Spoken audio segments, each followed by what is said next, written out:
President নির্বাচনে নিরঙ্কুশ জয় নিয়ে দ্বিতীয় মেয়াদের কার্যক্রম শুরুর পর সফলতার সাথে বছর শেষ করতে চলেছেন প্রেসিডেন্ট ডোনাল্ড ট্রাম্প।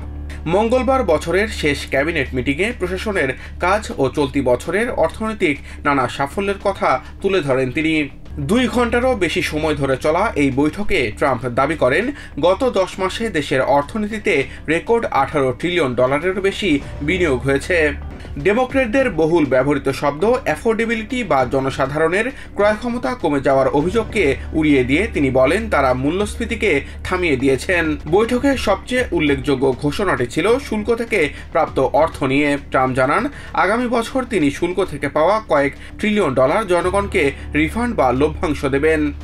স্বাস্থ্যসেবার ভর্তুকির অর্থ বীমা কোম্পানিগুলোর বদলে সরাসরি জনগণের কাছে পৌঁছানোর আগ্রহ প্রকাশ করেন ট্রাম্প। তিনি দাবি করেন, ফেভার্ড নেশন চুক্তির মাধ্যমে প্রেসক্রিপশন জাতীয় ওষুধের দাম 800% পর্যন্ত কমানো ছিল তার প্রশাসনের অন্যতম বড় কাজ। অন্যদিকে ওয়ার সেক্রেটারি পিট হেগসেথ ও মাদক পাচারকারীদের বিরুদ্ধে হামলার পদক্ষেপকে জোরালোভাবে সমর্থন করেন প্রেসিডেন্ট। সীমান্তে টানা 6 মাস ধরে অবৈধ অনুপ্রবেশ শূন্য থাকার দাবি করে বর্তমানে দেশের সীমান্তকে ইতিহাসের সবচেয়ে শক্তিশালী বলে আখ্যায়িত করেন তিনি। মিটিংয়ে পিট হেগসেথও প্রেসিডেন্টের সাথে সুর মিলিয়ে বলেন, প্রশাসনের প্রচেষ্টায় এখন দেশের জলসীমায় মাদকবাহী নৌযানের আনাগোনা প্রায় বন্ধ হয়ে গেছে। এ সময় ভেনেজুয়েলার জলসীমায় কথিত মাদকবাহী নৌযানে বিতর্কিত দ্বিতীয়বারের হামলায় 2 জনকে হত্যার ব্যাপার পুরোপুরি অস্বীকার করেন হেগসেথ। তিনি জানান, দ্বিতীয়বার হামলার সময় তিনি কন্ট্রোল রুমে উপস্থিত ছিলেন না। তবে মাদক সন্ত্রাসীদের নির্মূলে কমান্ডারদের তাৎক্ষণিক সিদ্ধান্তকে সমর্থন করছেন তিনি। আরেকদিকে দেশকে নিরাপদ রাখার জন্য নেওয়া নানা উদ্যোগের জন্য প্রেসিডেন্ট ট্রাম্পকে ধন্যবাদ দেন অ্যাটর্নি জেনারেল প্যাম বন্ডি। অবৈধ অভিবাসী আটক এবং দাগী অপরাধীদের গ্রেফতার সহ $45 মিলিয়ন মাদক জব্দের কথা জানান তিনি। বন্ডি বলেন, ট্রাম্প প্রশাসনকে আটকাতে এখন পর্যন্ত 575 বার মামলা করা হয়েছে। এত মামলার মধ্যেও সুপ্রিম কোর্টে 24টি জয় এবং 92% মামলায় সাফল্য পেয়েছে প্রশাসন। জনহিতকর কর্মসূচিতে $6.25 বিলিয়ন দানের প্রতিশ্রুতির অংশ হিসেবে শিশুদের কল্যাণে $250 মিলিয়ন অনুদান দিল ডেল পরিবার। মঙ্গলবার হোয়াইট হাউসে এক অনুষ্ঠানে ঘোষণা দেন উদ্যোক্তা মাইকেল ডেল ও তার স্ত্রী সুজান। প্রত্যেক শিশুর জন্য $1000 অনুদান নিশ্চিত করতে ট্রাম্প অ্যাকাউন্ট নামে একটি বিশেষ তহবিল গঠনের উদ্যোগ নেওয়া হয়েছে। প্রেসিডেন্ট ডোনাল্ড ট্রাম্পের বিগ বিউটিফুল বিলের অধীনে নেওয়া কর্মসূচির আওতায় দেশে 2025 থেকে 2028 সালের মধ্যে জন্মগ্রহণকারী প্রত্যেক শিশুর জন্য অনুদানের এই অর্থ ব্যবহার করা হবে। আগামী বছরের 4 জুলাই থেকে এসব অ্যাকাউন্ট খোলা হবে বলে জানিয়েছে কর্তৃপক্ষ।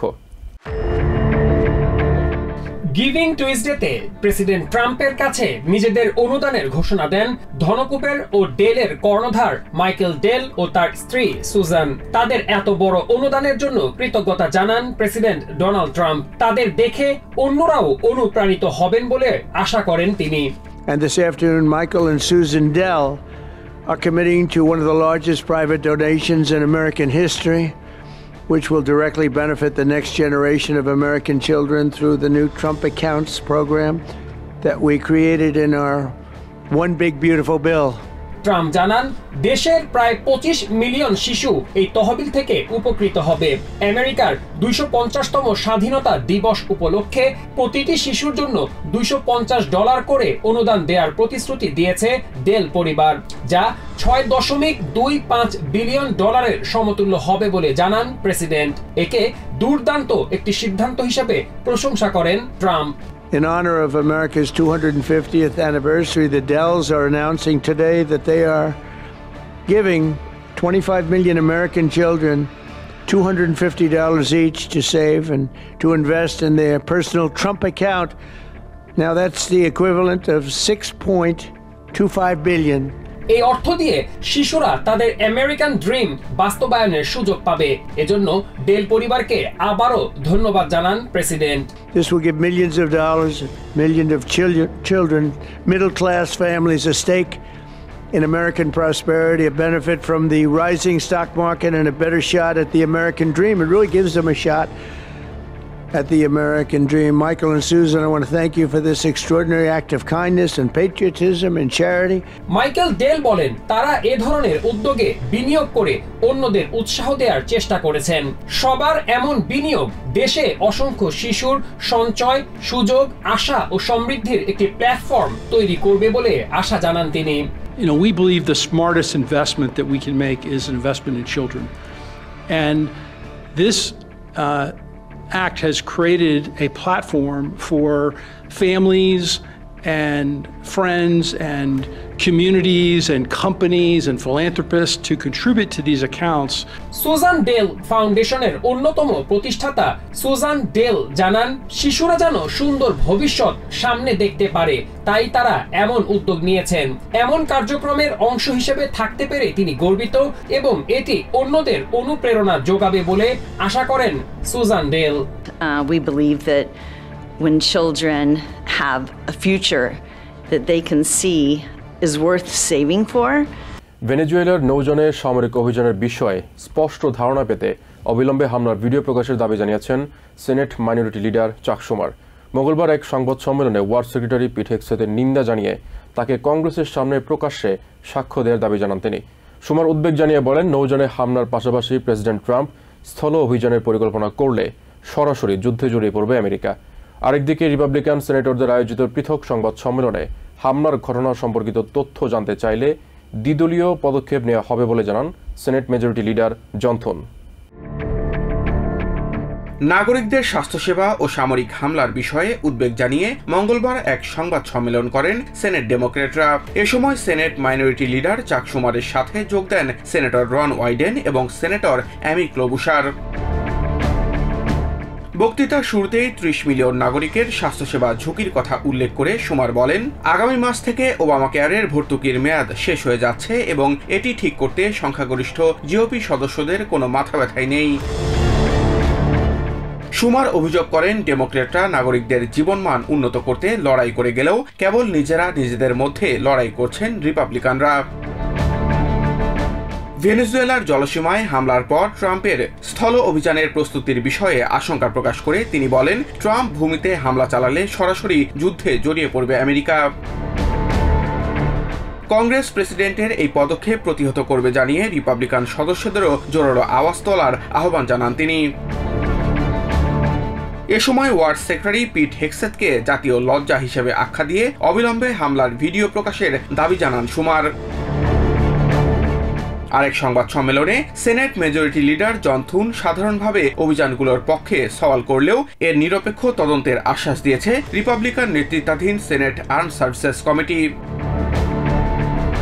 কমিটির চেয়ার সেনেটর রজার উইকার এবং কমিটির ranking member senator Jack read একটি যৌথ বিবৃতিতে এই ঘটনাটি নিয়ে জোর তদারকির ঘোষণা দিয়েছেন। ঘটনা সম্পর্কিত তথ্য জানতে দ্বিদলীয় পদক্ষেপ নেওয়ার কথাও জানান সেনেটর থুন। এছাড়া ওবামা কেয়ার নিয়ে আগামী সপ্তাহে একটি ভোটাভুটির বিষয়ে করা প্রশ্নের জবাবে মেজরিটি লিডার বলেন ডেমোক্রেটিক পক্ষের সাথে এ নিয়ে আলোচনা চলছে। জনগণের কথা বিবেচনা করে দ্বিদলীয় আলোচনার ভিত্তিতেই এর সমাধান করা হবে বলে নিশ্চিত করেন এই সেনেট রিপাবলিকান। সামরিক হস্তক্ষেপের আশঙ্কা তীব্র হওয়ায় ভেনেজুয়েলার প্রেসিডেন্ট নিকোলাস মাদুরো তার ব্যক্তিগত নিরাপত্তা জোরদার করেছেন। দেশটির সরকারের একাধিক সূত্র বিষয়টি জানিয়েছে। মঙ্গলবার নিউ ইয়র্ক টাইমস জানায় মাদুরো ঘন ঘন ঘুমানোর জায়গা ও মোবাইল ফোন বদলাচ্ছেন। এদিকে পুয়ের্তো রিকোতে আমেরিকার একাধিক যুদ্ধজাহাজ ও যুদ্ধবিমান দেখা গেছে। মঙ্গলবার রয়টার্সের ধারণ করা ভিডিও ফুটেজে ইউএসএস স্টকডেল ও ইউএসএস মাহানকে পুয়ের্তো দেলাস নৌঘাটিতে অবস্থান নিতে দেখা যায়। এরই মধ্যে প্যানামার সাথে একটি যৌথ প্রশিক্ষণ মহড়ায় অংশ নিয়েছেন মেরিন সেনারা। প্যাসিফিক এবং ক্যারিবিয়ান অঞ্চলের আন্তর্জাতিক জলসীমায় আমেরিকার সামরিক উপস্থিতি, মাদক বিরোধী অভিযান এবং শাসন ব্যবস্থা পরিবর্তন সংক্রান্ত অভিযোগ সব মিলিয়ে ভেনেজুয়েলাকে কেন্দ্র করে ক্যারিবিয়ান অঞ্চলে নতুন করে সংঘাতের আশঙ্কা তৈরি হয়েছে। এরই মধ্যে ভেনেজুয়েলাকে নার্কো টেরোরিস্ট স্টেট হিসেবে আখ্যা দিয়েছেন প্রেসিডেন্ট ডোনাল্ড ট্রাম্প। সেই সঙ্গে দেশটির প্রেসিডেন্ট নিকোলাস মাদুরোর সামরিক বাহিনীকে শীর্ষ মাদক কারবারি হিসেবেও চিহ্নিত করেছেন ট্রাম্প প্রশাসনের কর্মকর্তারা। এদিকে ক্যারিবিয়ান অঞ্চলে মাদক পাচার ঠেকাতে সামরিক উপস্থিতি জোরদার করতে ট্রাম্প প্রশাসনের কঠোর বার্তার মধ্যেই পুয়ের্তো রিকোর পন্সে এলাকায় আমেরিকার যুদ্ধজাহাজ ও যুদ্ধবিমান দেখা গেছে। রয়টার্সের ধারণ করা ভিডিও ফুটেজে ইউএসএস স্টকডেল ও ইউএসএস মাহান পুয়ের্তো দে লাস নৌঘাটিতে অবস্থান নিতে দেখা যায়। একই সময় মেরসেদিতা আন্তর্জাতিক বিমানবন্দরের আকাশে উড়ে যেতে দেখা যায় একাধিক যুদ্ধবিমানকে। গত মাসে প্রেসিডেন্ট ডোনাল্ড ট্রাম্পের সাথে ফোন আলাপে মাদক পাচারের অভিযোগ অস্বীকার করেছেন ভেনেজুয়েলার প্রেসিডেন্ট। এরপর থেকেই ভেনেজুয়েলার আকাশসীমা এড়িয়ে চলার পরামর্শ দিয়েছেন ট্রাম্প। মাদক পাচারকারী কোনো দেশকে বিন্দুমাত্র ছাড় দেওয়া হবে না জানিয়ে ট্রাম্প বলেন, সমুদ্রপথে হামলার পাশাপাশি স্থলভাগেও মাদক পাচারকারীদের প্রতিহত করা হবে। এদিকে প্যানামার সাথে একটি যৌথ প্রশিক্ষণ মহড়ায় অংশ নিয়েছেন মেরিন সেনারা। প্যানামার স্থানীয় সংবাদ মাধ্যমের তথ্য অনুযায়ী মহড়ায় অংশ নেয় প্যানামার জাতীয় পুলিশ, এয়ার নেভাল সার্ভিস ও বর্ডার সার্ভিসের 25 জন সদস্য এবং আমেরিকার 25 জন মেরিন সেনা।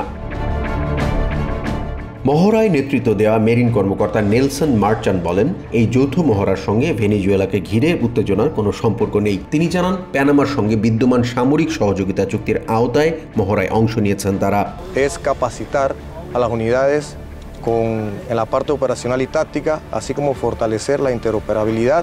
এদিকে সিটকো পেট্রোলিয়ামের মূল কোম্পানি বিক্রির অনুমোদন ভেনেজুয়েলা সমর্থন করে না বলে জানিয়েছেন দেশটির ভাইস প্রেসিডেন্ট ও তেলমন্ত্রী ডেলসি রড্রিগেজ। মঙ্গলবার সিটকো পেট্রোলিয়ামের মূল কোম্পানি বিক্রির অনুমোদনকে জালিয়াতিপূর্ণ বলেও আখ্যা দেন তিনি। República Bolivariana de Venezuela rechaza enérgicamente la decisión adoptada.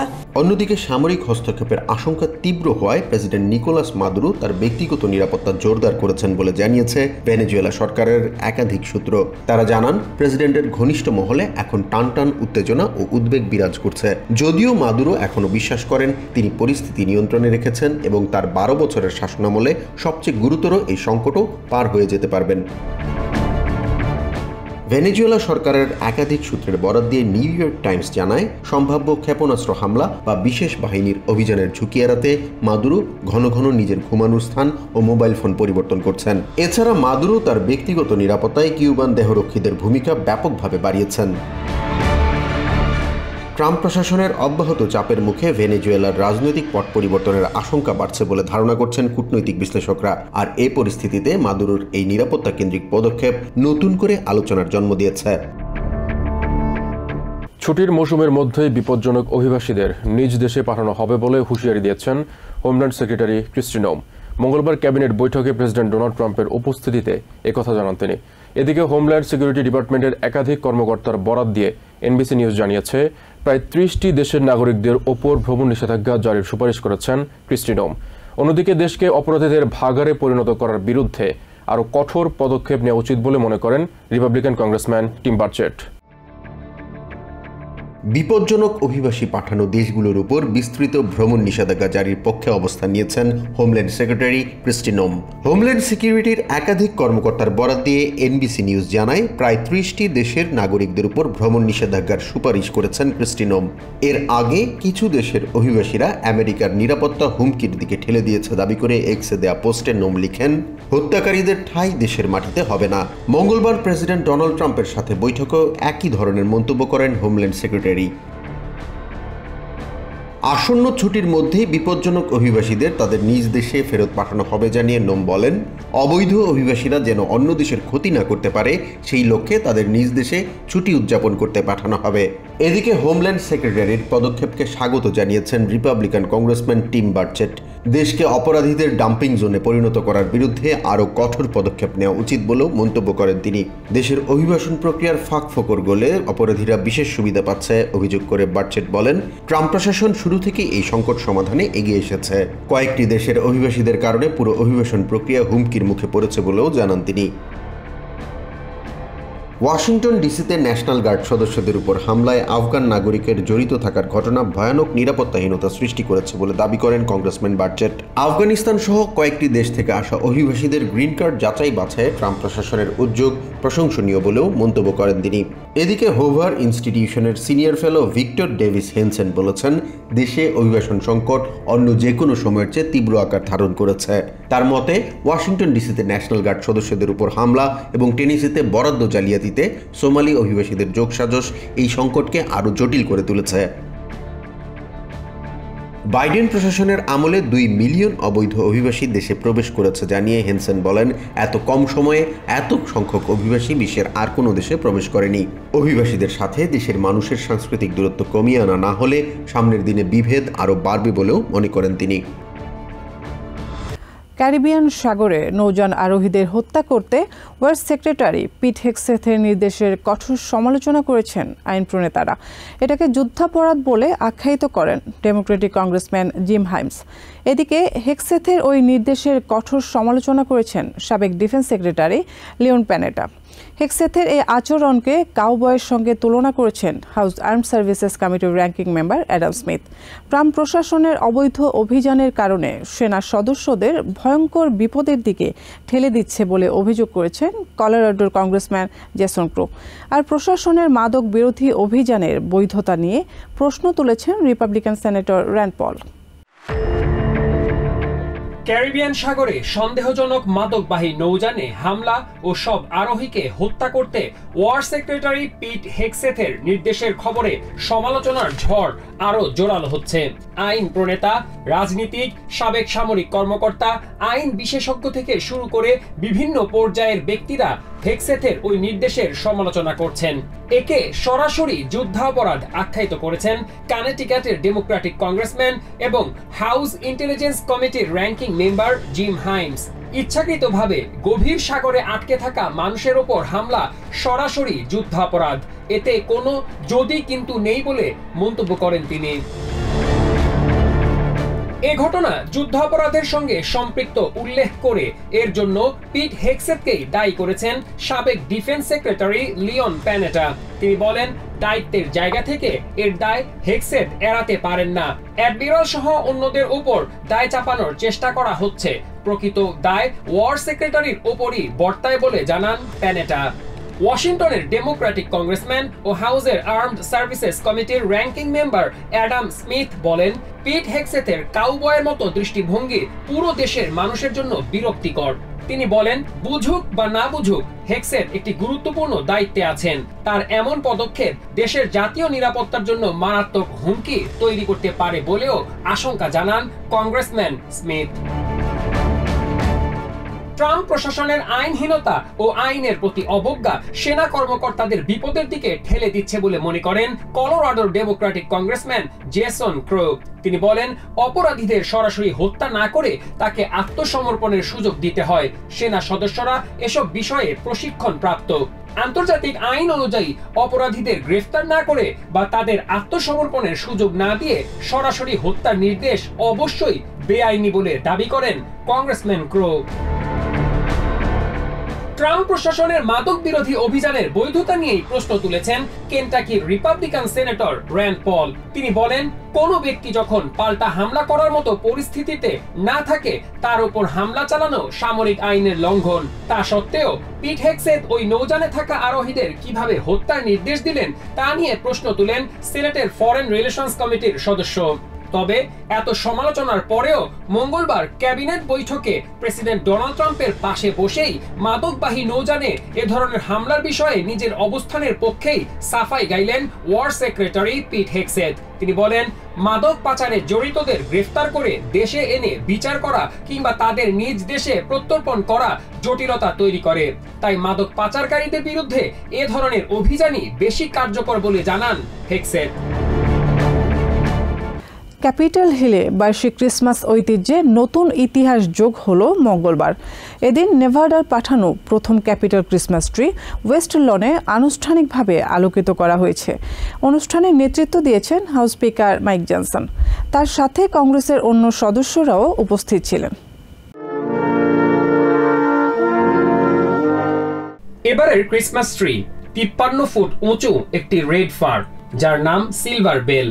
এটি নেভাডা থেকে আনা হয়েছে এবং 1964 সাল থেকে চলে আসা এই জাতীয় ঐতিহ্যে প্রথমবারের মতো স্টেটটি প্রতিনিধিত্ব করছে।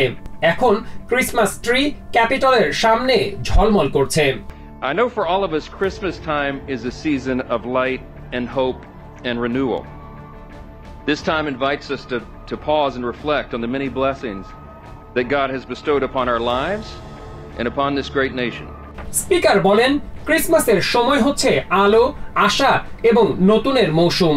তিনি দাবি করেন, একটি অন্ধকার মৌসুম পার হওয়ার সময় হাজারো আলোয় সাজানো এই ট্রি যৌথ আলোর প্রতীক। And even in this dark season, this tree shines bright, not from just one light, but from thousands shining together. অনুষ্ঠানের অন্যতম আকর্ষণ ছিল 9 বছর বয়সী গ্রেডি আর্মস্ট্রং। ভার্জিনিয়া সিটির এই শিশু চলতি বছর ক্যাপিটল ক্রিসমাস ট্রি প্রবন্ধ লেখার প্রতিযোগিতায় বিজয়ী হয়েছে। জীবনের প্রথম সফরে ওয়াশিংটন ডিসিতে এসে জনসনের আমন্ত্রণে মঞ্চে উঠে সে নেভাদার প্রকৃতি নিয়ে তার অনুভূতি সবার সামনে তুলে ধরেছে। I want the country to know how special Nevada's public land and national forests are. These lands are full of wonder, from big animals like elk, mule deer, bighorn sheep, and even moose. Grady Armstrong এর ভাষায় সে চায় পুরো দেশ নেভাডার public land আর national ফরেস্টগুলো সম্পর্কে জানুক। নেভাডা শুধু মরুভূমি নয়, এটি জীবন, ইতিহাস আর সৌন্দর্যে ভরপুর। এসব জায়গা রক্ষা করা কতটা জরুরি তা সবার জানা উচিত। A reminder of the life they gave tribes that lived off the land. Nevada is not just a desert, it's full of life, history, and beauty. And I think everyone should know how important it is to protect and enjoy these amazing places. Speaker Johnson countdown শুরু করলে পুরো ভিড়ের সামনে ঝলমল করে ওঠে silver bell, আর আনুষ্ঠানিকভাবে শুরু হয় ক্যাপিটলের ছুটির মৌসুম। নিউ ইয়র্ক থেকে সম্প্রচারিত TVN 24 টেলিভিশন বিশ্বজুড়ে বাঙালির কণ্ঠস্বর।